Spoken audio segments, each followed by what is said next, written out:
Where are we and who are we with? Since we were having you there. Where are we and who are we with? We're in Braidwood in New South Wales, so a tiny little town on the southern tablelands up in the mountains. Mm-hmm. And I'm Lea Durie, so I'm a ceramicist, an artist, and I work making ceramic both functional wear and also I work on exhibition pieces as well. Yeah. But we've been living here we bought the place a few years ago, so we moved from the city out to the country a few years ago and moved here full-time a couple of years ago. And really that was all about just how we could have a bit of a slower, more creative life that meant that we could focus more and I could focus more on the ceramics and I could spend more time exploring, making, and also I have been doing my master's in visual arts, so studying to do that as well, which I finished last week. Amazing. There you go. Congrats. Have you got your marks back for it yet? No. That'll be the usual. That'll be next week. Yeah. Oh. All right, okay, that's not so bad. Next week or the week after. That's not so bad. Yeah. That's What exciting. was your master's in? Visual arts. It was in visual arts, right? Yeah. Great. So how long have you been a ceramicist? Oh, so it's kind of one of those things, isn't it? It's like I dabbled, like as a kid, as a little kid, I did a little bit of ceramics and I just loved it. And I think it was one of those things that I always had in the back of my head that one day I'd like to come back and do more of. Yeah. And then as an adult, I started doing some night classes and I'd be really drawn to ceramics if I'd see it in galleries or anything like that. So I did some night classes. And then I had some friends who moved out of town. So at the time I was living in Melbourne. Yep. Right in the centre of the city and was doing classes at Carlton Arts Centre. And I had some friends that were moving out into property and wanted to set up an art studio and do things like ceramics and stuff like that. And I thought, that sounds really good. So I moved out with them out into the country and enrolled in more classes at TAFE. So this was at Noosa TAFE. There was a ceramics school there. And so I did a bit of that, but I was also working. So I couldn't keep that going, which was a bit annoying because the days just didn't quite line up. And then, but I was doing bits and pieces. I didn't really have access to a kiln or anything outside of that. So I was just doing workshops if a workshop came up. And then eventually I moved back to Canberra. And then there was just around the corner of the Canberra Potter Society was just around the corner and they were running classes. So that's probably going back about 15 years now. I started doing there, like just going in there every week and doing classes every week. And that was when I learned to wheel throw because up till then I'd just been doing hand building. Okay. So that was when I learnt to wheel throw and met like a really amazing bunch of people and made some really close friends that I've still got and they've got some incredible teachers there. So I had some really, really good teachers. And then I got to the point where there was a couple of things that sort of all happened around the same time. I decided to apply for art school. Yeah. And so I was still working full time at the time and I was doing, I was parenting and busy, all of those sorts of things. But I decided to apply for art school and got in and just for a while there was doing it like 1 unit a semester just in the bachelor. And, but it was fun and that was... I was learning a lot, I think, because when you go to somewhere like that's structured, they really push you to think about what you're making and try and really explore your style and voice and ideas. Whereas till then, I think it'd been more, there'd been a bit of that, but I was more just trying to gain the technical skills when I'd been doing the weekly class. And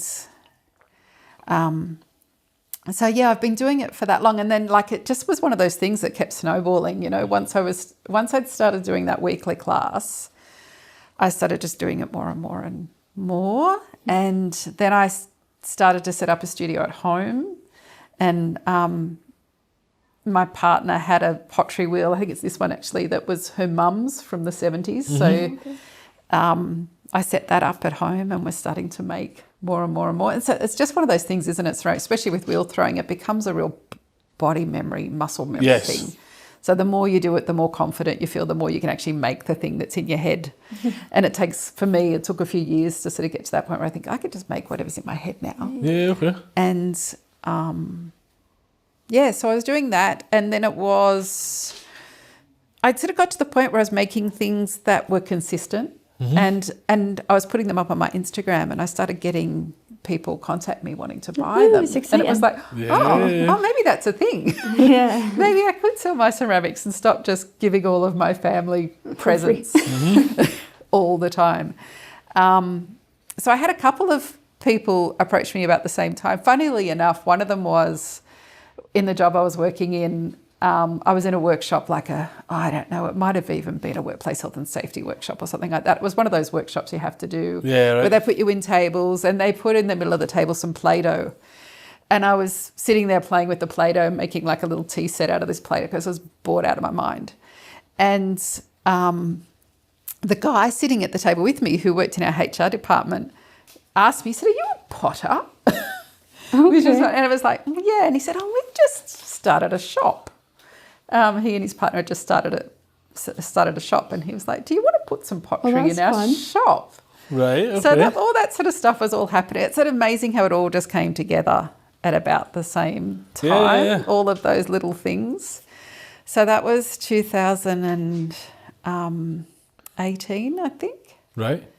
And then I was selling through a couple of places and really thinking more and more about what I wanted to make. And the Craft ACT, which is now Craft and Design Canberra, is like the members' craft body in the ACT in Canberra.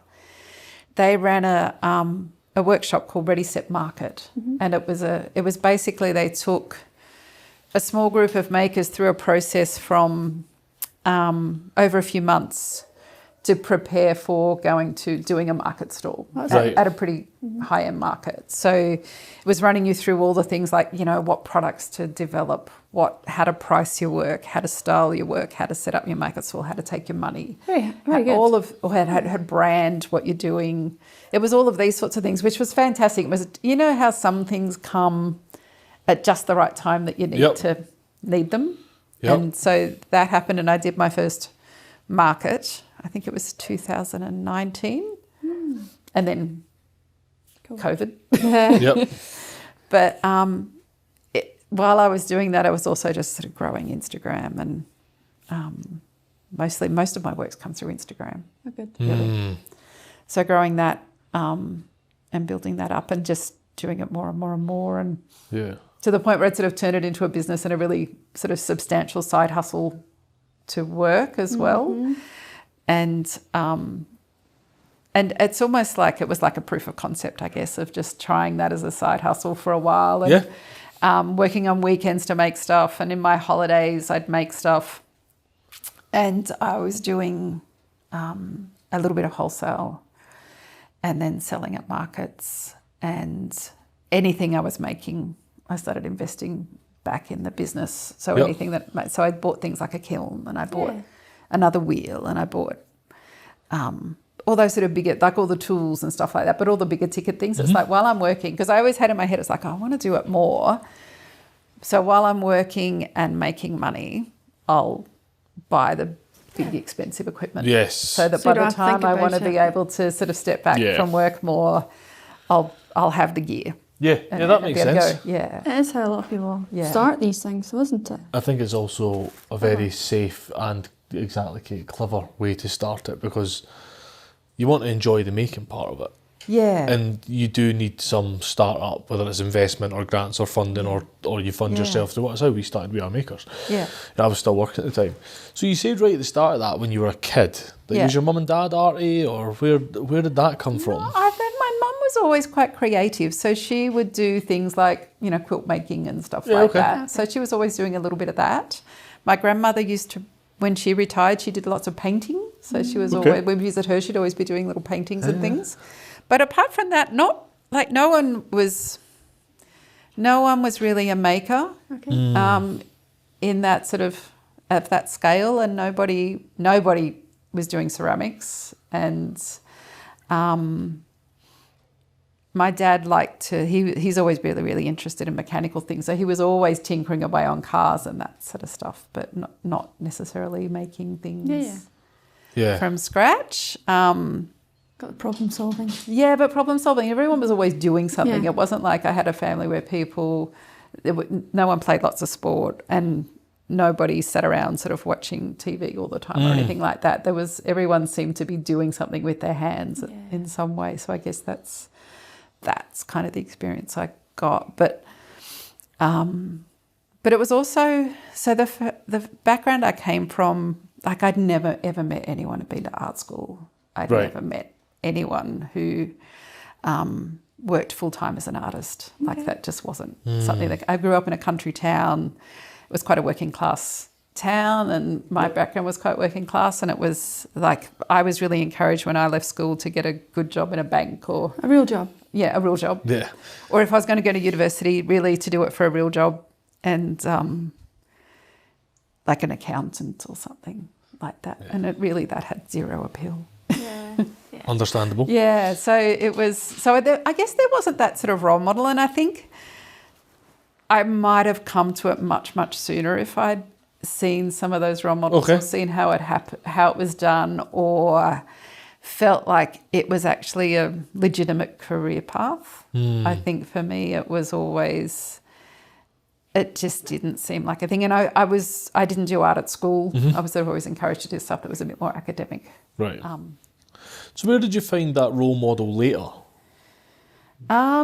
Or did you find that role model? Yeah, I later? think friends. I think I gravitated to friends who were doing more of that sort of thing, or valued it as well. Yeah. And I have to say, when I started doing I was always creative, and I was always doing stuff with my hands, and people would respond to that.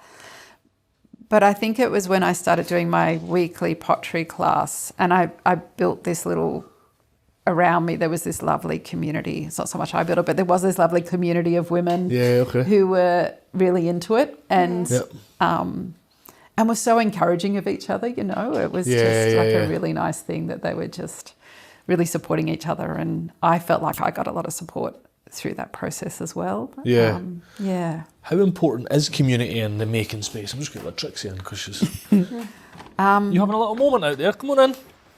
How important do you think community is in the making space? I think it's tremendously important. It's one of those things that you can. Most people I've met who are makers are quite introverted, but that doesn't mean they're hermits or want to be isolated. They just want to find their people. Yeah, they want to find their people, and they've got energy for their people. They haven't got energy for all the other rubbish that's going on. I'm kind of coming to that conclusion about introverted people. I always think I'm quite extroverted, and most people probably would describe me as extroverted. I don't know if I am necessarily. I'm just extroverted for my people. Yeah. Everyone else I'm not really that bothered about. Yeah, like for like a crowded room at the pub or whatever, people just why is he sitting in the corner not speaking to anyone? It's like, why I don't have a social battery. No. I don't have this battery. No, but that's the difference, isn't it? Because some people just get so much energy and they can just talk to anyone about anything and really, really easily. And then other people, they need to find their tribe. Yeah. And it is interesting, the more people are, makers are introverted, but I don't think introverted, extroverted is a ones and zeros logic thing. No, and there's definitely a scale there. Yeah. There's definitely a scale there. There's absolutely a scale there, and also it's not like people need the same things too. Like everyone's diverse in the sorts of things that they need that feeds their soul. Yeah. And feeds and gives them that community. And so I think that community is really important because you need people that get what you're doing, and you need people that to share those. Like they're really good things. It's really good to have people to share that with when something really cool happens, or it's really good to sort of have someone to share stuff with when it's not going so well. And I just also think that when you're a maker, that sort of feedback from other makers has so much value. Yes. Yeah, like we can all get feedback from our mum or someone, who just quite thinks that what we do is really good, but when you start to engage with other makers and you get that response and feedback from them who get it and get how hard it is and get what it is you're trying to do, it just has so much value. Yeah. I agree. Yeah. I agree. Yeah. And is that something you've always sought out to find as you've been going through this journey? Because you moved around a lot. It was Melbourne, Melbourne, Canberra here. Yeah. Have you always sought out to find those spaces? I think so. I think that's where I've always found my tribe. I think it's also a thing, like, for a long time I didn't have much confidence. Yeah. Right, okay. I didn't really have much confidence in my craft or my ability, not my ability, I guess my position as a maker. Mm-hmm. And if I fit into that makers community, I think a lot of people do feel like that, though. Yeah. So when you're not coming from it and you're not surrounded by it, and you're sort of trying to forge a way on your own, it can be, it takes a while to build that sort of confidence, I think. But then I have to say, like, for me, when I've had those times where I've found that community, like, it's just been, like, I feel like my growth has been exponential, you know, like it means that I've got, I start to feel more confident in what I'm doing. I really enjoy that stimulation and that feedback, and sometimes that can also stimulate new things happening. But it's sort of interesting, like, being in this little town, we've got, I was really worried when we were moving here. It's like, I could be really isolated, and how am I going to, and I'd been working full time in a job that I was managing like a team of 40 people and working with people all the time. And it was like, how am I going to go just being on my own? On your own, so yeah. much. Right. How's that going to be? And how am I going to make sure I'm seeing people and getting out there and doing stuff and getting that feedback? And how has it gone? It's gone okay. But one of the things I did pretty early on was, I know that this town has lots of makers. Yeah. So when we moved here full time, and I had finished my job and was making full time in the studio, I put out a thing to all the other makers and say, do we want to just start like a makers group? And we just get together and meet each other and talk. And it was really, I sort of set it up as like a makers business group was the idea in the beginning. Nice, it was like, because we're all doing this thing and we're all doing it on our own, and there's some really cool people doing amazing things in this little town. From multiple issues of We Are Makers. And so I put a goal, and there was so much interest in it that we have, we meet once a month.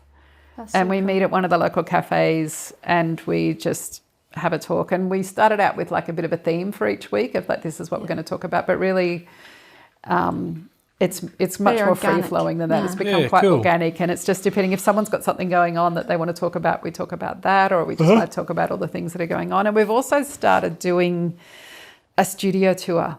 Great. So we were started alternating a catch-up for coffee and a chat with let's go and visit one of our studios and go and see what we're working on and doing. And I think the idea is that will then turn into like some practical hands-on things where people can get to have a go and a try of different things. And there's a bit of interest in that because, you know, everyone makes different stuff, but they're all makers and they're all kind of keen to explore different ways of making. Might inspire them to, you know, if it's their own craft. And do some cross-disciplinary stuff. That's right, some cross-disciplinary stuff. That's would good. Be great. So there's something quite nice about that, isn't there? You've found so much worth in communities as you've came up. Yeah. And then you've forced the community on this area as well. Yeah. That's quite important. Yeah. And something I can't imagine was too difficult to do. Oh no, it was super easy. And I think some people that were here already had some networks. Yeah, of course. Well, I know some people here already had some networks, but coming in fresh and new, it was like, I need to find my tribe. Yeah. Yeah. Yeah. Is that paid off for you? Yeah, that's been wonderful. Yeah. That's been wonderful. Like I get a lot out of those catch-ups. Yeah. And also getting to know a few more people around town too. You know, when you move to a new place and it's, and especially if you're working for yourself, like often when I've moved to a new place, I've met lots of people through work or something like that, or through the kids, kids' schools and that sort of stuff. But here, you know, we've come in with our kids are older and they didn't really move here. Well, one moved here with us for a bit, but then has since moved back to the city. So it was just a matter of then trying to find people. We've also done stuff too, like open studios. So the local council does a yearly open studio program. Oh, okay. And the Australian Ceramics Association does also a yearly open studios. Oh. And so we opened the studio on those at those times. Yeah. And met so many people, like, and have made some really good friends from those catch-ups where there's been other people here and it's like, I've seen them around and I wouldn't mind getting to know them. And that's not necessarily just people from Braidwood, it's people that will travel to see open studios or... Yeah, so for the open studio program, it's definitely people who will travel. Like the local council one is they put out a bit of a program and people take the weekend and come and do a crawl of all the different, a trail of all the different studios, which is really nice. So they have one weekend where they do Braidwood, another weekend where they do Bungendore, which is another village in the council area, and another weekend where they do the bigger town, Queanbeyan. That's cool. Yeah, so that's really cool. So we get lots of people came for that. The Ceramics Open Studios was only like 6 weeks or so after it. And I've done it before in Canberra. And there's, like in Canberra, you'll have like a dozen ceramic studios open perhaps. And it's also run, often ends up being around the same time as the Design Canberra Open Studio. So you can sort of run them, you could almost like cross-promote through both of those, sign up to both of those. So that was tremendously successful doing it in there. But doing it out here, I was the only ceramicist participating. And so it was a bit like, I'm not going to get picked up through the Australian Ceramics Association program necessarily. So we turned it into a bit more of a community. Come and visit the studio. We set up a big tent in the yard. Really? And we took lots of clay out there and invited people to bring their kids over, and they could come and the kids could all make stuff. And so it just ended up being more of we're just here hanging out for the day. Just come and join us and come and play with a bit of clay. And that's cool. Yeah, that was fun. And some people came and they stayed for hours. Like they just kind of sat out there in the shade. And did it hook anybody? I think so. Yeah, you think there's a few people that you've hooked? Because once you get your hands in the mud, really. And do you do workshops? I do. Yeah. So I teach. I started teaching hand building workshops, and we did them. I was doing them with my partner. So she was making like lunch for everybody, and we were doing like a whole day workshop. So we'd cater. We'd really treat people where they'd come for the day and they'd make stuff, and we'd feed them a really delicious lunch, and then they'd spend the rest of the day finishing off what they were making and then go away. And it's been really nice to do that. It only really works here in the warmer months because it just gets a bit cold outside, because we'd sit out in the garden to eat. And then I've started doing some half-day workshops, so hand-building half-day workshops. So I brought them in a few months ago. And they've been really good too. And I sort of thought that they might work more or a bit better for locals as well. So something that was a bit shorter, a bit cheaper, but you still got to make some stuff. And then a month ago, I've started wheel throwing workshops. So I had a couple of wheels, but I applied for a grant through a local arts organisation, and they manage the state government small grants for creatives. And so I got a grant and bought another wheel. So a month ago I started teaching hand building classes. It's important, those grants, isn't it? Yeah. Yeah. Yeah. Yeah, it's hard. And I think they're really good for those sorts of things too. I think they love it if it's a piece of infrastructure that's a really concrete thing. Yeah. But also if they can then see that there's a way it gives back to the community too. So it's not just about my practice. It's like, it helps my practice, but really I'm providing something back into the community, and they've been really lovely. So we're doing those on a Friday morning at the moment. Oh, nice. And they've been so much fun. And it's a really nice group of people that come and do that. And it's really lovely watching them sort of get a bit hooked on the clay, you know. Like, I did something. Actually going away with I know you need to glaze it and stuff, but having a physical thing that you've made, especially when there's something really romantic about ceramics, because it is just mud. Yeah, like this is it. You just take mud and then it becomes this amazing thing that lasts forever. Yeah. So a wee while ago you said when you've been part of these communities and when you've been part of these groups, you felt that your progress and growth was exponential. Yeah. What is that success metric for you? What is it that's been exponential, that's been great? That's because everyone could be like, oh, it's just hard sales numbers, but there's so much more to it than just hard sales numbers. For me, I don't think so much my hard sales numbers come through that. I think there becomes more clarity in what I'm making. Okay. So that which then leads to better sales numbers, I think. Yeah, it's part of the strategy, right? But it's more, I feel like for me, I get, I become clearer on what type of maker I am, and what it is they want to put my energy into, and you waste less time then on the things that you don't want to put your energy into, you know? Yeah. So, and I think it also then helps you become a bit clearer about how you talk about what you make too, which always helps if you start to understand how to talk about it. Yes. Which is one of the things we find so hard as makers often, I think, so many. How do you talk about what you do? It's like I make stuff and I make it because I really like making it. I love having my hand in the clay, and I love turning making this mush into something that's a 3D thing that someone could use or not use, depending on what it is. But they can look at, or it's, and it's creative and it's a one-off and it's a small piece of art, really. Like, that's just really cool. But so I think for me, with the communities and the groups, some of the community sort of stuff, I think it's more being confident in myself as a small business person has come from that a lot. So talking about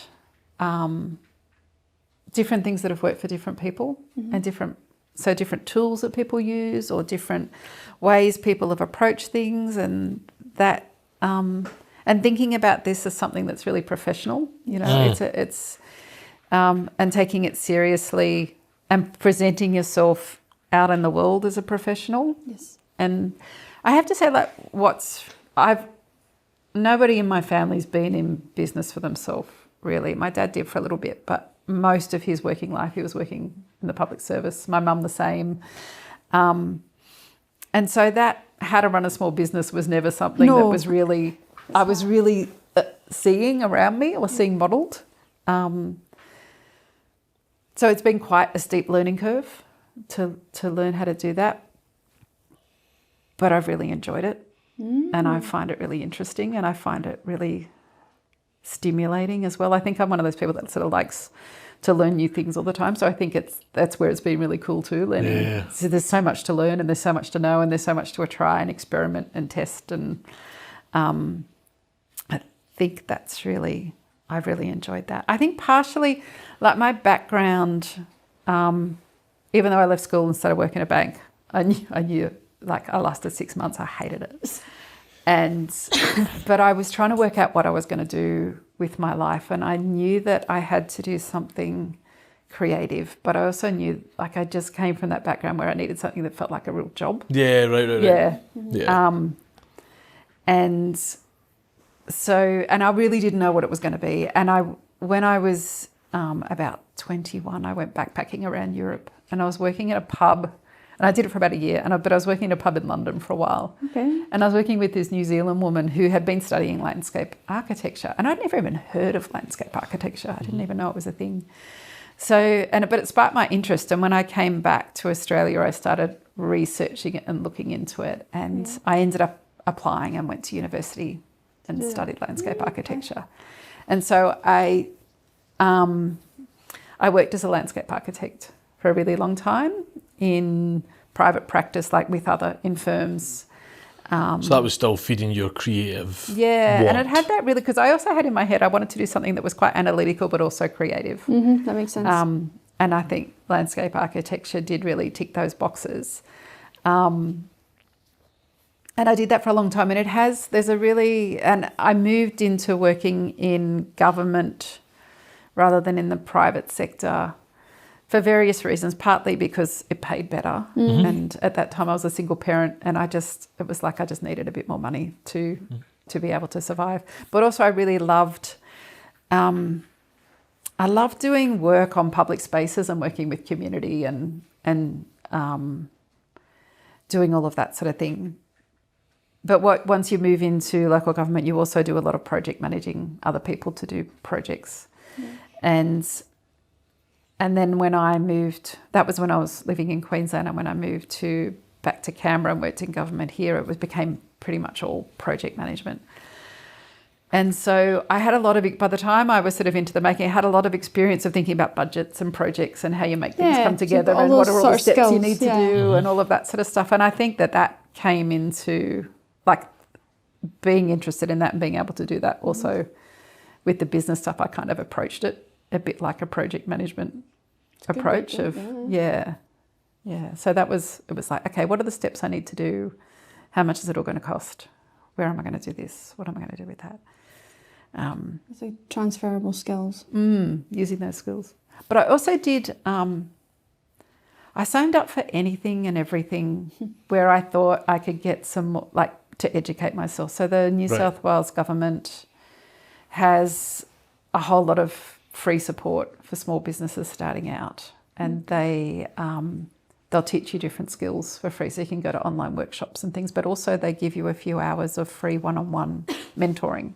Okay. And I had a fantastic mentor through that too. So that's great. Yeah, so that was really trying to understand, like, she had a really good approach to understanding your different revenue streams and cash management and both very important. Yeah, exactly. And not so much the creative side of things. So she came from a really retail space, and a lot of the ones in there came from retail space, but there was also seminars and workshops and things you could do that came from a more creative perspective as well. So bringing it all together, it's like you take all the bits from the different things, don't you, and then you bring it all together to find the bit that fits for you. Because there's not a lot of, at least we've not found it, you can maybe tell me different, but it doesn't feel like there's a lot of good education for, because you are a business, you're becoming a business. Just because you make things and you're a maker, you're becoming a business. Yeah. Which is a huge transition to make. I'm kind of hopeful for, and maybe it's just because it's the space we're in, maybe it's not done enough, but because the space we're in, we're close to it, the next generation, because like my mum and dad don't have a business. Like your dad's a builder, your mum works, but like they don't have businesses, certainly not international businesses, because everything's international now. Everything's international now. And I'm kind of hopeful for whatever the next generation of makers is, because we'll have made all the mistakes. And hopefully there'll be something to learn from that. And you can sort of look at it and go, okay, that's how you do it. Because I think we muddle along, don't we? Trying to work it out. Muddle along. And just muddle along. Sometimes it's fun, sometimes it's not, but that's just, But there comes a point too where I think you have to start thinking about it seriously, don't you? Because you can be someone, so there's so many people out there who are doing pottery classes and making pots and thinking, I've got a lot of pots, I'll sell my ceramics. But there's a real shift then from actually I'm going to be really professional about this, and I'm going to treat this like a business. I'm going to price it appropriately. I'm going to talk about it appropriately. I'm going to really think strategically about how I put myself and my work out there. I'm going to really think strategically about my brand and who I am and how I want to present myself as a maker. And you do it well. Thank you. You do have that, like, you know. When you see your photos, you can tell You can tell it's yours, you know. What was that shift for you? What was that shift? I think it was when I decided to do that first market. So I'd been approached by a couple of people to sell stuff through their shops, as I talked about. But it was like then this opportunity came up to do the market thing. And I think for me that was when I went, okay, I need to really think about this, and I need to, and having that someone talk about you, okay, now let's talk about styling, or let's talk about branding, or let's talk about that sort of stuff. And for me, like from my background, I had no idea about branding or marketing or anything like that at all. So then it was like a really steep learning curve trying to work that stuff out, and how do I be consistent, and how do I do a consistent voice, and how do I make my work look consistent, and how do I make how I present my work look consistent. Consistent is a key word, I think. Yeah, consistency wins every single time. I mean, it doesn't matter how hard it is, like consistency just, you know. And while my forms and style and stuff might keep evolving and changing, because they do, because I'm a creative person, I'm not the sort of person who can sit and make the same object for the next 20 years, 100 a day. No, but there is a consistency in your work though. That's right. Evolution can be consistent, Yeah, that's right. So a consistency in the way you present it, but also a consistency, I guess, in how I might develop it, or how I think about, how I approach my work. And I think that coming from a design background, like I have a really strong design approach to what I make, and thinking about that form and function and aesthetics all together. And I really enjoy that problem solving and just trying to make all that come together. That's a really fun part of the work. Yeah. So how do you think other makers that maybe don't have that background get that background? Like, what are the key things that you learn in, maybe the better question is, what are the key things that you learned that were transferable from your previous work to now? And how did you land on the style you've landed on and everything through that? Yeah.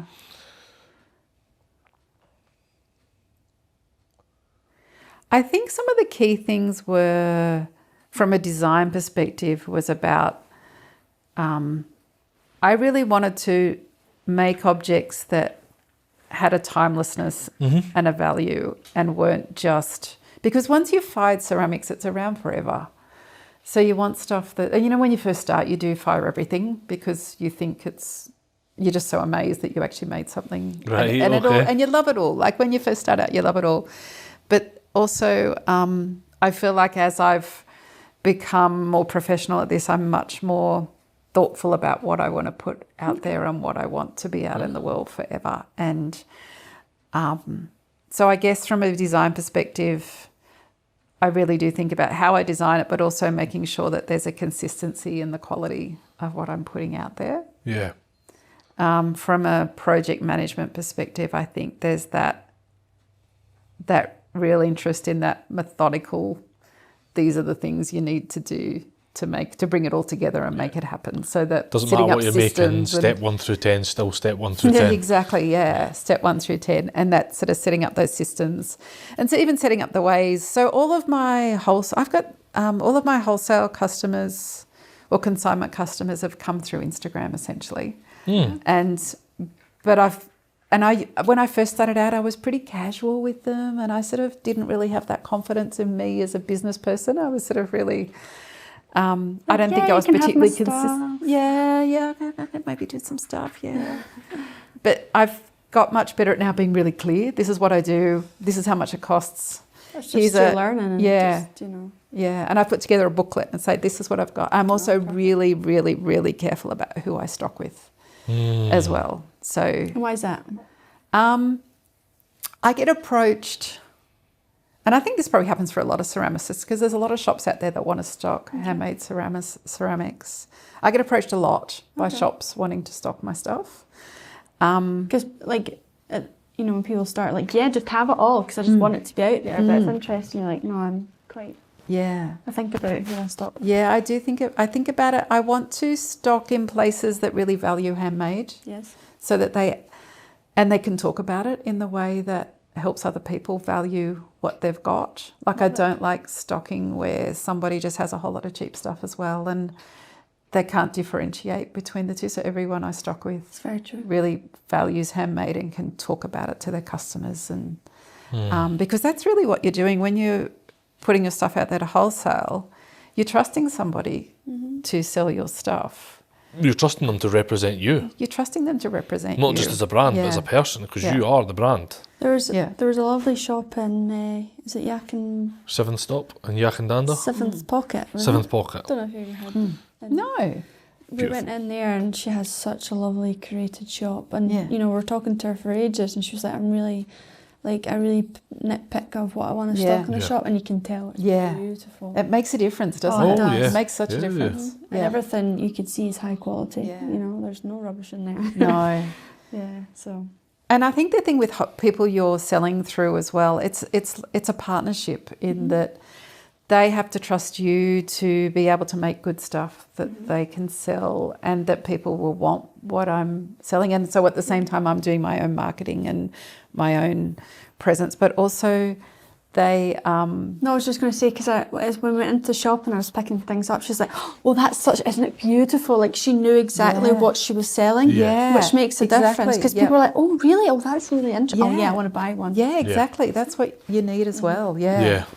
And, but like a lot of people don't like doing wholesale. Like a lot of makers are really reluctant to do wholesale because they think, well, they take too much money. But gosh, they do some important things with that money. Like they've got the venue and they do all the marketing, and they've got a person there selling, because selling, it takes time to sell stuff yourself when you're doing markets or when you're even selling online. That's a huge chunk of your time. So having somebody there who's physically present, is available when somebody wants to see your stuff, is paying the rent on the physical space, and talks about your stuff in a way that's just beautiful is a really good, is there's so much value that gets added to that. And then for me, like if I'm stocked in the right places, then business sort of comes back as well. So they'll find, like if I'm stocked somewhere where they talk about who I am and what I make, and then people find me as well. And then they buy other part, exactly. And then they might approach me if they want more things, or they'll. So I find wholesale good in that sense, but I'm also really careful about making sure that that the other stuff they have there is a similar kind of thing. Yeah, no, that makes so sense. Through like galleries, like regional galleries and craft organisations and shops that do really good handmade things, that's where I focus my energy. Nice. I like that. And I've actually, this year, I have to say, I've probably put a little bit more energy into that than doing the online selling myself. Okay. Because I was finding selling online quite challenging. I think people quite like to see ceramics, and there's not a big culture in Australia of people doing a drop and it all selling out really quickly. Like it tended to just sort of. Oh, okay. That's interesting. Yeah. That's interesting, because most of the ceramics will work on a drop. Yeah, so they work on a drop. But in Australia, I've noticed that very few makers work on a drop, but some do, and they do quite well out of it. But on the whole, most people have stuff up there consistently, or they'll do a drop, but they also sort of feed other bits in there. I found when I've done a drop, it's kind of hard to get the word out there. Like, you know how it is with social media where people don't see stuff. So I've got a newsletter. I've been building my newsletter, but it's not massive yet. So it hasn't. So it's that chicken and egg thing, isn't it? It's like, how do I grow my newsletter so people know about my drops, but also how do I have enough drops on there to make people want to sign up to my newsletter? So that's sort of it's that sort of working my way along through those. But I also was finding that, like, when you sell online, it's a lot of work. You know, it takes a lot of time, and that's where I'm website. You have your own website. I have my own website, yeah. And I do put stuff on there. While I've been studying full time, it hasn't been as much this last bit. But it's also you have to photograph the work. You have to do the listings, and a lot of my stuff is not this. It's not like I make 10 of the same thing. Like I was having to do. Some things I do more of the same thing, but there's a lot of stuff that is more one-off. So it's like I have to do photographs of each, I have to do a description of each. Different colours or different. That's right. I have to measure every single one. And then I put all that online, and then you put it up there. And then as the orders come in, and they said it was not like they all come in at once. And I go, okay, I've got 3 days to wrap everything and send it off. It would be like, you know, a couple this day, a couple more the next day. So you're sort of wrapping and going to the post office quite regularly. So it's that trying to find that balance absolutely. Is really interesting. So in hope that some of the listeners, because it's a big listenership, especially on Spotify and Apple, are not makers. One thing we've never done on this podcast is run through all of the departments and hats you have to wear. Yeah. So I'll start. Okay. Material procurement. Yeah. Design. Yeah. And then you've got the actual making, so the manufacture department. Yeah. You've got the QC department, your quality control. You've then got your online marketing and e-commerce and digital media department. Website management. Yep. Photography. Yeah. Oh, where next? Writer, where you write. Your copywriting department. Brilliant. That's very true. We're not quite posted. That's fine. The cleaner. Cleaner. You've got, you've got everything. Packing department. Packing department. Courier. Postage courier. Your tax. Oh, yeah, your tax and accounting. Finances. Just generally staying on top of business. And Wow. It's loads. There's loads of bits and pieces, isn't it? Yeah. So then there's always that thing, is like which bits do you outsource? Like when you get to we were talking about this earlier, when you get to a certain point where you can start thinking about outsourcing stuff, which bits do you outsource? And who can you which trust bits, to outsource? which bits do you sort of let go of control of? When you've put all of your heart and soul into building this business, and it's got a certain voice to it and a style to it, and it's often, like, I think for maker businesses, they're always really individual. You know, they're not like something you could just sell off to someone else because it's a pretty generic thing. They're very, very personal. So which bits do you then start thinking about? Even with the magazine, when we did the first edition, I shipped every single one myself. Yeah. Which was a massive, like, job in itself. Yeah. And I was like, I don't know if I can do all that plus actually create the magazine. I think, like, it's going to be impossible. Yeah. But I was like, how do I trust somebody else to just do it, like, you know, make sure it's packaged nice and the right details are on it, and then a fulfillment company approached us, and it has been great. Yeah. But I'm like, I do miss the whole part of packaging yourself and be able to add things and be a bit more personable. Well, that's right, because I love writing a little card. When people buy something, I always I wrap it quite carefully and I write a little postcard to them and I put that in the package. Adds so much to the parcel. I mean, I buy handmade things. When I get a wee note, I'm like, oh, this is the best thing ever. And I hang it up. Yeah, when you buy from somebody else, like it's those touches that make it really it's a joy special. Part. You know, it's a big part of it. Yeah. But, you know, like you say, you do all those sort of things, it's like, but you have to kind of, you've got to balance it too, so you're not working 7 days a week, so there's rest. Yes. And there's... Which is just equally important. Yeah. But then you also need to balance the costs of it as well. Like fulfillment costs are going up and up and up and up. Yeah.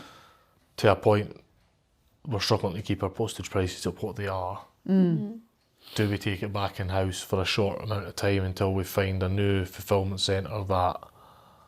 Magazine fulfillment specifically tricky because it's very, very, very high volume before most fulfillment centres will take you on. Yeah. And we're at high volume, but we're not at very, very high volume. Yeah. The most of our volume is wholesale and overseas.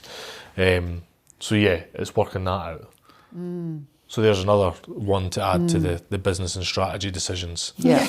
And then because you have to do that balance. It's like, if I invest money in getting someone else to do this bit, what's my return on that investment going to be? You know, it's going to free me up for some time, but does that mean that I can then find other ways to bring that money in plus some? Yeah. We just talked about this with the marketing thing. You know, we've got a marketing agency on board at the moment. By the time this podcast's out, they will have been cancelled. And it's the second marketing agency we've engaged with that they're just not hitting the mark. Yeah. Because our product, as with many other products, requires personality, and it's only personality you can put into it, because they'll never be as passionate as we will about the product, and it's passion that sells, and it's the person's story that sells. Yeah. So it's really hard to find. And their role is to not bring their personality into it, really. Yeah. You're absolutely right. Yeah. Their role is just to look at the ones and zeros. Yeah. But if the ones and zeros don't add up, it doesn't add up. Yeah. And I think it's personality and creativity that makes it add up. That's the little bit at the end of the formula that makes it all balance. Yeah. And that's what I feel people are buying at the minute. Yeah. Because people aren't buying as much at the minute. They're definitely not. No, they're not. But people are buying well. Yeah. I have noticed people are buying well. Yeah. So it's up to, when we were talking about this yesterday as well, it's up to us as makers to communicate to the customers. Yeah. More than probably they are already. Because, and it's more important than ever. Yes. To do that. To communicate it properly. What's your main form of communication at the minute? Your Instagram? I would say so, the Instagram. And I do have a newsletter. Yeah. I do that once a month, or if I've got a drop or something in particular, I'll do the newsletter. It's got better, but it used to take me like 2 days to do the newsletter. Like, what was that like? I used to ponder. I just took newsletters off, Kate. I was like, this is taking too long. Yeah, I know. It's just like, I haven't got time for this. I know. And that's how our newsletter thing started. And that's what I was talking to you earlier about, where I think there is a world where we can help makers and replicate how we done it. Because Kate used to tell me what she wanted to put in the newsletter.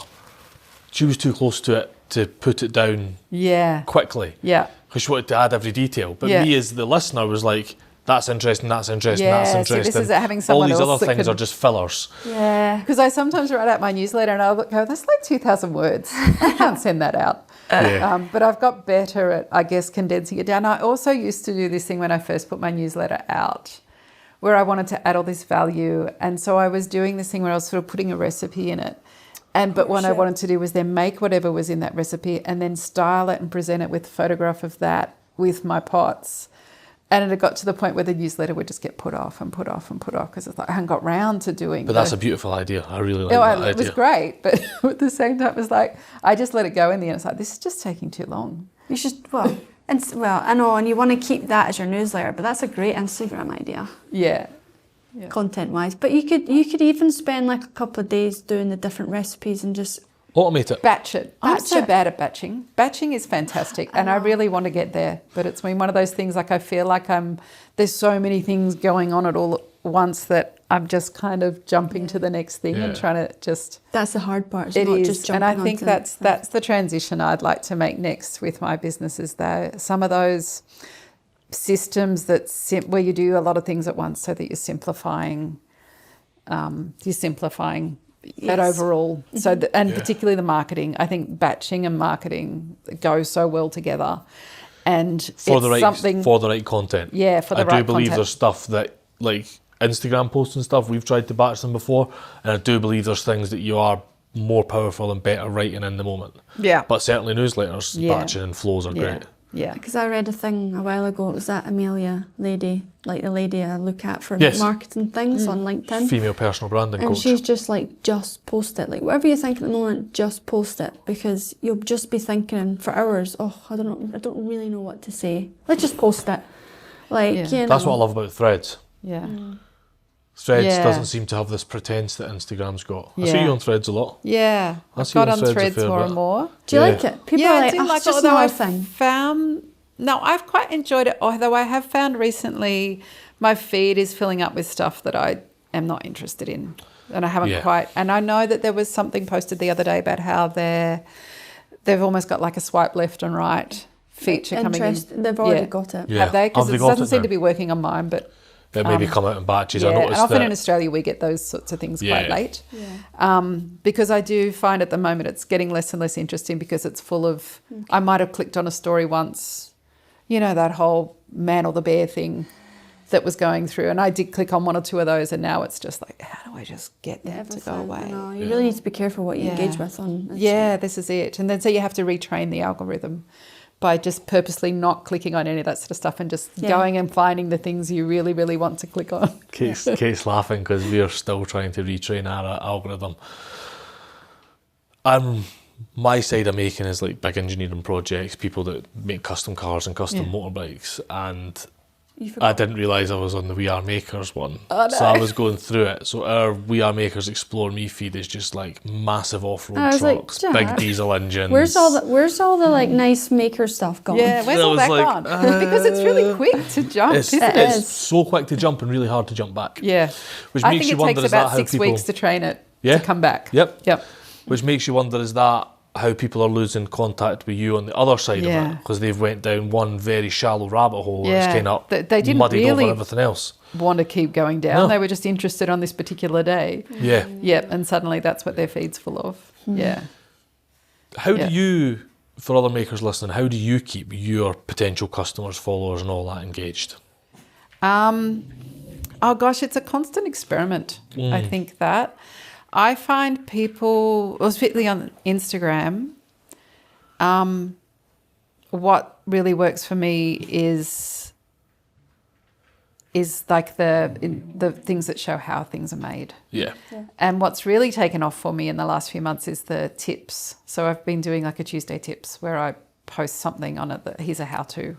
Okay. And it's usually just a little technique in the studio, and often it's like a tool that you make yourself or something like that. And that's got me that I've been doing those for a long time, and then I had one that went really well, went a bit viral. Not millions viral, but enough viral that I started to get growth. And then since then, I've got quite a good traction for all of them, which has been quite interesting. Okay, cool. Whether or not that translates into customers who buy my stuff is something that's hard to know. And I do know people that have had viral stuff go off and their followers have gone from like 2,000 to 10,000. But when you talk to them, it's like it's made zero difference to my customers and who's buying. So it's that's sort of really interesting. That's working for me, and that's getting me, and it's ceramics people who are interested. And then I do stuff showing my pieces that are made. So somehow what I'm doing and my pieces that are made. And I used to do things like I used to post stuff on artists that I was really taken with. Yeah. And I quite enjoyed sort of doing a little profile on an artist I was really interested in. It didn't really get a whole lot of traction, so I tried it for a while and thought it's quite a bit of work and no one's really paying any attention. So I might stop doing that. Yeah. And that's totally because I was fair. going into Canva and I was making these little tiles for it and I was doing all this stuff and then I went, actually, that's not really working. And that's fine. Yeah, and but it's this is totally it. It's fine just if a it doesn't constant work. experiment. Yeah. Because I was one of the, like you see people on Instagram, like my follower account on Instagram was just like, I felt like I was clawing every individual follow. Like it was just really slow. And then it grew a bit more recently. So I think I find people through that. My newsletter is people who've already found me, really. So it's much more of a nurturing people. And if people have bought from me, it's sort of hoping that we build this relationship that they might come back and buy from me again. Or they really start to understand. I really talk about the make and the process and that kind of thing. And so it's been good that way. And my classes in particular tend to fill up from my newsletter. I have started teaching classes in Canberra at another venue. And so they're doing all the market. Like I definitely talk about it in my socials and in my newsletter, but they also are promoting it through their people as well. So that's sort of picking up a different audience. Have you ever done any collaborations with any brands? Or no, it's something that's sort of on my list of things to do, I think. Even like a food brand to go with your tips of like how to make. This is it. Like there's a really, someone local and I have been talking about a collaboration and we just need to make the planets align so we can be in the same spot at the same time to do some photographs. So I have the ceramics and they make amazing food from scratch. Really cool. And so we're talking about doing a collaboration with that. You're also looking at cross-pollinating audiences. Exactly. Yeah, exactly. Which and is that's fantastic. when you have to be really clear, don't you, on what's their audience, what's my audience. Yeah. Is it a good fit? But yeah, it's definitely on my list and I sort of see it as quite a priority of what to do to build some build audience. I've done things before too, like to grow my newsletter where I'll have a giveaway. And it increases the numbers, but it's whether or not they're people that stick around and want to buy from me. It's hard to know, really. Hard to know. But you hope that person that gets the giveaway item sees the quality in your work, tells a few other people, buys more from you, etc., etc. But it's also they're doing the markets. I think markets are like at least 50% marketing.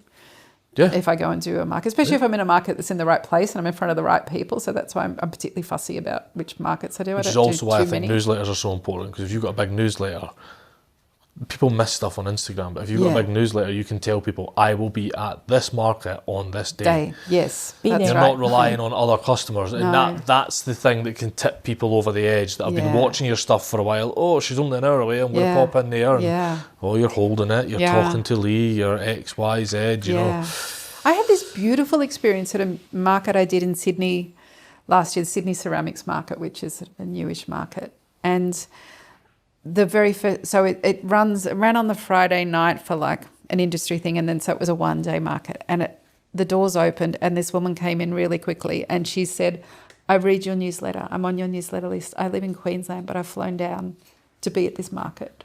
No way. And it was just like, oh my goodness, it was such a beautiful thing. Yeah, that's so awesome. We had a bit of a chat, and it was before it got really busy too, so I could have a little bit of a chat to her, and it was such a gorgeous thing. So people are out there looking. They people are out there looking, watching, and that's something really important. And that's why something like that sort of market's good, because people are interested in that thing and they come to look at that.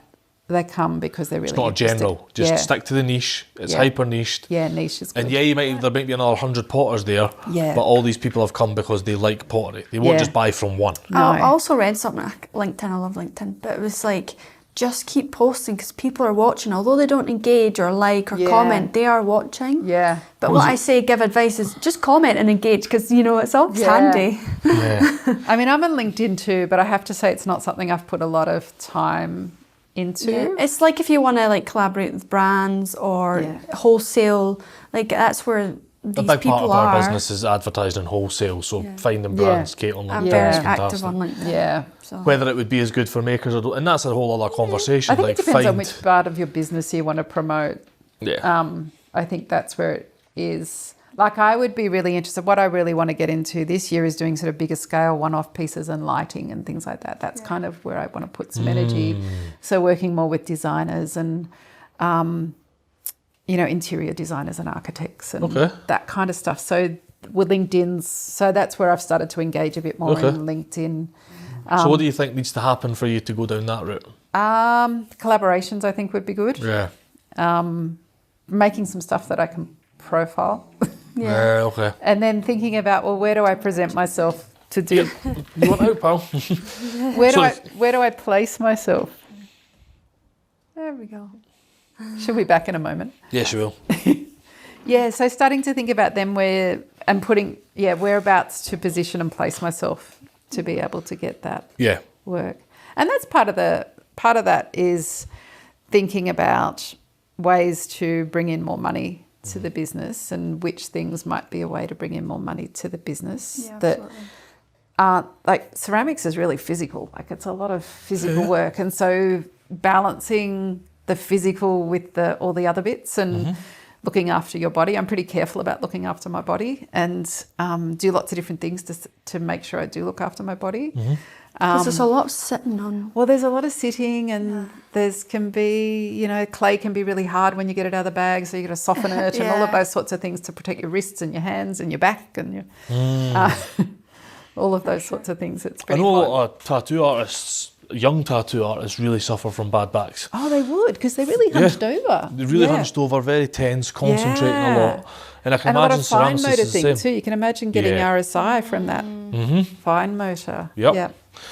And I know that's a big concern for a lot of them. I actually know a girl that tattooed me. She took months out because she had a bad back, and she's ages with me, so that was maybe when she was 26. Yeah.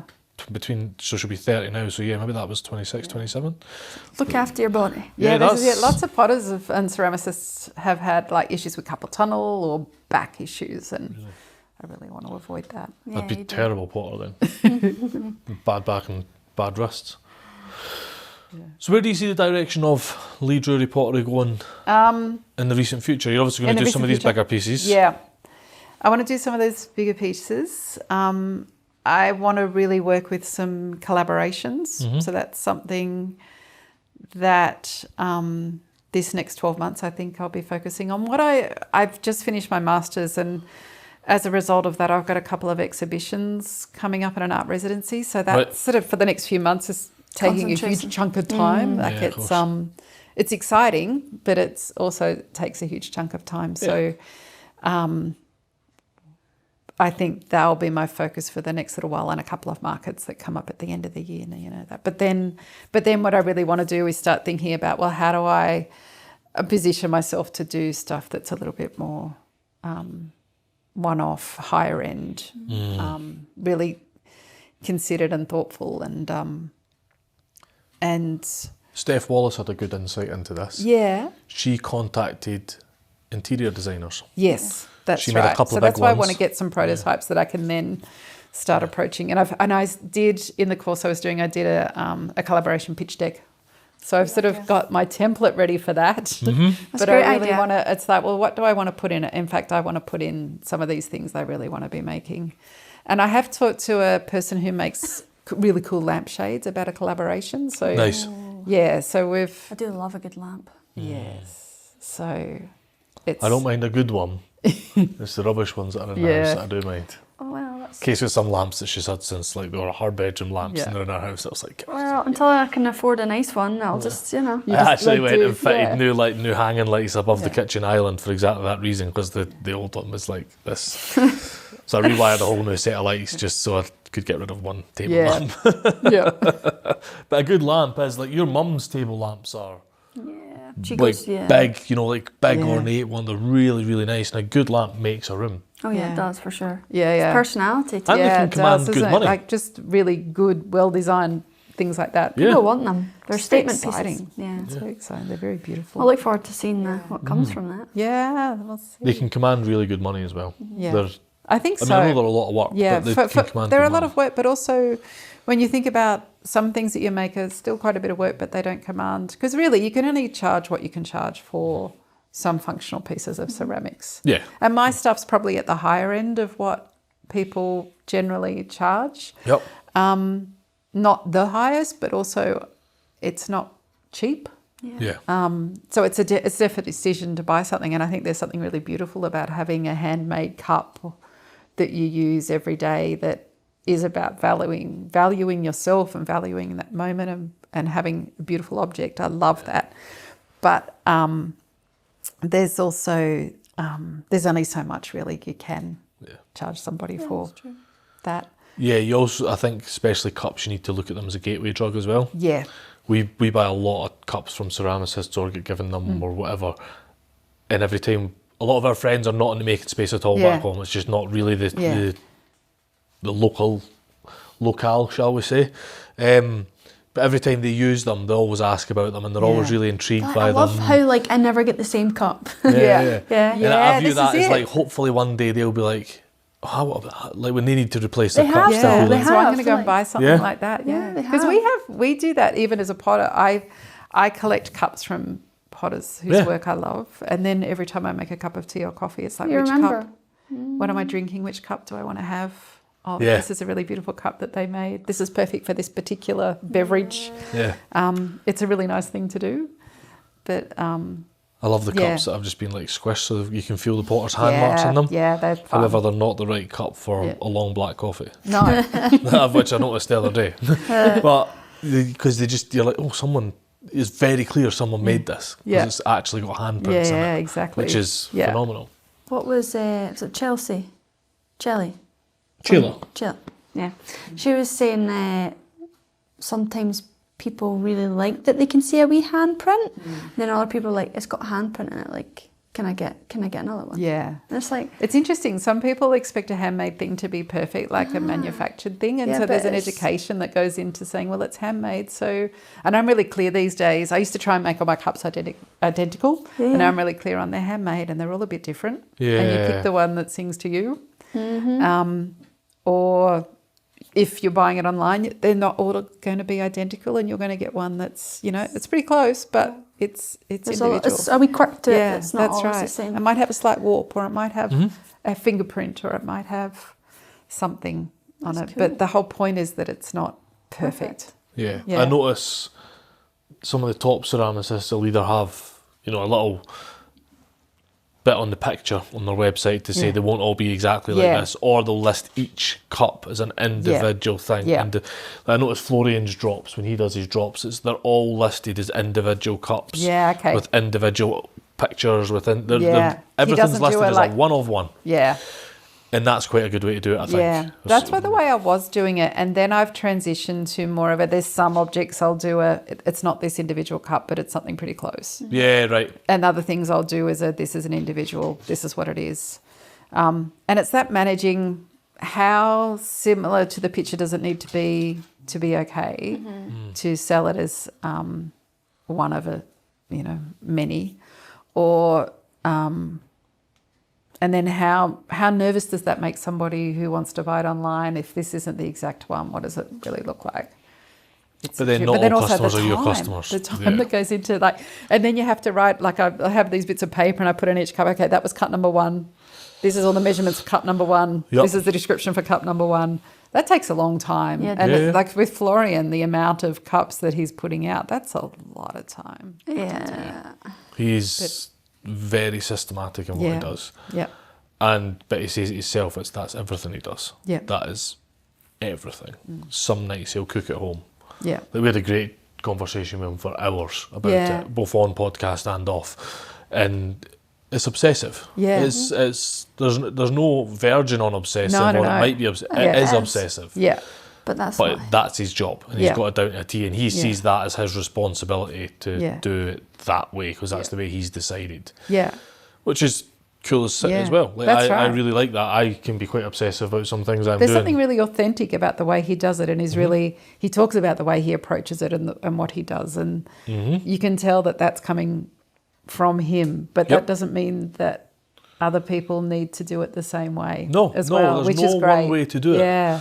And I think a lot of people might try and emulate him quite carefully, but also everyone needs to find their own way of doing things too. Yeah. But he's a great role model. Yeah. And he's a great way of showing that you can do it. Yeah, he is. He's also very good at diversifying his incomes as well, Yeah. which is like through the YouTube revenue stream, through brands and books. That's right. And he's sort of growing it. It's his personal brand though, isn't it? Which is It everybody's his personal brand, you know. For so long we had behind the We Are Makers logo, but people want to know who's behind it. Whereas now we tell everyone to No, they be in front do. of They their absolutely. brand. They buy from people and they want to know people. And I find it really hard when you go on a website with something that says it's like a handcrafted or it's a small business or something like that, and you can find nothing about the person behind it at all. Yeah. Stresses They'll just me go, out. we do this and we do that. And it's like, well, who's we? Who are you? Yeah, who's the we? And it's usually one person that's naming their brand, right? Yeah. But even then, they don't even talk about the one person. It's like, well, that could be anyone, really. Yeah. I don't know. So it's important. It's important to say who you are. No, I think it's safe to say we're both on the same track as you. Like, I want to know who the person is I'm buying from, because equally when I buy something handmade, I want to. When people ask about it in the house, I want to tell them the story of the person. I want to tell them who it is, and not everyone can. Not everyone has a business traveling the world to speak to people in person, so they can't do that, right? Yeah, exactly. So, yeah. And I kind of want to do this thing too where my money goes towards, like I don't have lots of money. So where I put my money is really, I want to be supporting makers and handmade and people who are coming at their makes from the right place. Like I want to connect with that in what I'm buying as much as possible. Absolutely. And equally the same when Kate's curating the magazine. Yeah. Every time she's curating the publication, we need to know who the person is. Yeah. So it could be the best product in the world, but if you don't know who the person is or there doesn't seem to be a person behind it, there's one amazing knife maker. I've been following him for a while on my personal account, and it's very like meteorite steel he uses, and it's beautiful stuff. But I can't work out if there's a person that makes it or if there's a person that's the face of the brand and they're made elsewhere to look the part. Yeah. Because there's just no personality. There's no way of really getting in contact with them. The website doesn't have a contact or an about. Yeah. And that's probably not probably, but it could be an amazing story, or it could just be someone outsourcing. Yeah. I don't know. Yeah. And I would have bought those knives by now. If I knew know. it was someone behind it, I would have bought them by now. Again, like you, we don't have a lot of money, but we spend it in the right places. That's right. So that's important note. Yeah, important note for anybody putting out there. And even putting locations. Like people putting locations in their bios. Like, I want to know where people are. I'd love to know if someone was down the road from me or within a couple of hours drive. Cause I'd go down or and even see in the them. same country. Or even in the same country, right? Yeah, you've no idea. You're trying to work out based on their postage times or their... I often look at like the house styling behind them or the car. I'm like, is that an American person or an Australian person? Or you just don't know, right? Yeah, you're trying to guess. And that's pretty important. It's like, especially if you're thinking local is something that's important to you in your spending. Yeah. So where are they? Yeah. There's some ceramicists overseas whose work I adore, but I don't buy it because I feel like there's enough people in Australia making good ceramics. Yeah. And that I'd like to support people That's fair. here or other objects like handmade stuff. Yeah. Generally, like there's people here making really beautiful things that they're the ones I want to support. Good. And it's a bit the same too. Like I don't ship internationally. And that was a conscious decision. Well, it sort of came initially from that looks too hard. But then I thought about it and thought that I feel like there's something I don't feel entirely comfortable with sending one piece of ceramics across the world. But on the other hand, the market here is quite small, and it's something that I think, it's something I weigh up all the time. You could even trial it. Yeah, that's right. And if it doesn't work, it doesn't work. Yeah. You know. Or do you trial it in stores where at least you're sending a decent pallet that you know will be treated better than a parcel rattling about in a... Yeah. Is that a world? But it's more upfront cost. Yeah. Again, the decisions you have to make to run the business. Yeah. Like, They pallets aren't are they? treated Because quite there's one well. like it's sort of almost a philosophical position of I don't want to be shipping stuff all around the world when there's people locally who can make something the same. So that part of it comes from that. But yes, also from a business perspective, you kind of have to make it work. Yeah, you do have to make it work. Yeah. One thing we're going to be testing, because you can do really good location-based...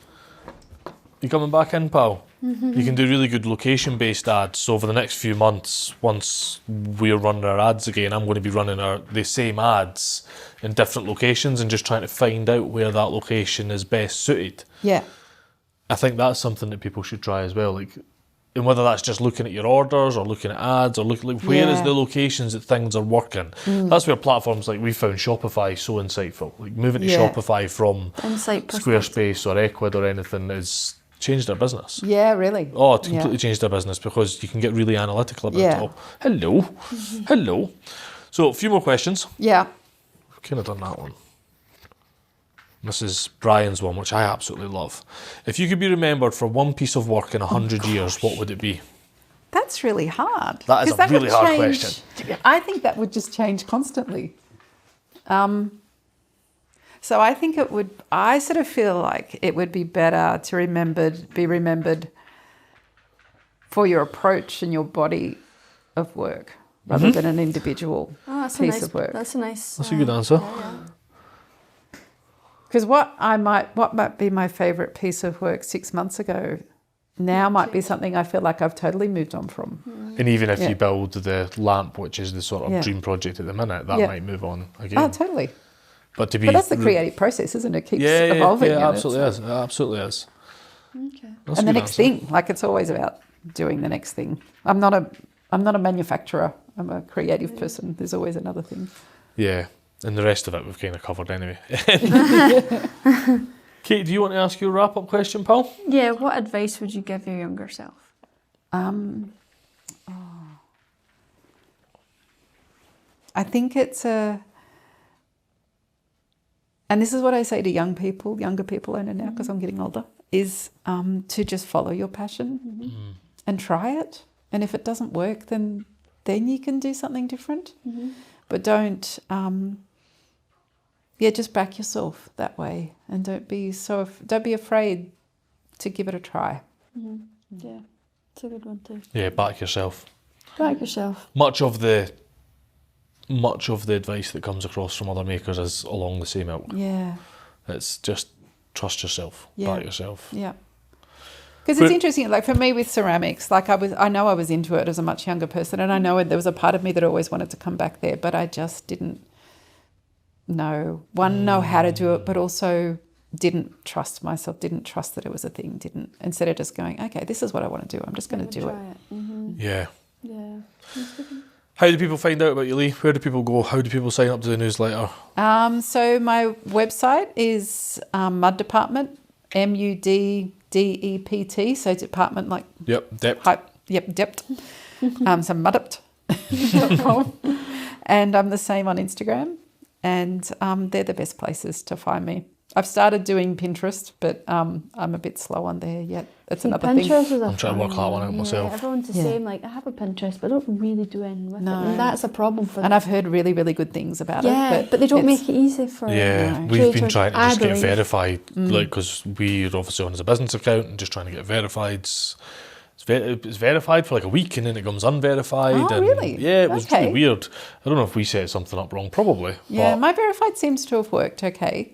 But it's them being consistent, because it's their whole SEO and stuff like that is quite different to anything else. So it's not like you can just post something on Instagram and then just chuck it on Pinterest. But a lot of people get a lot of their business from Pinterest. Yeah. I think it's a very strong platform. Yeah. Very different customers to Instagram.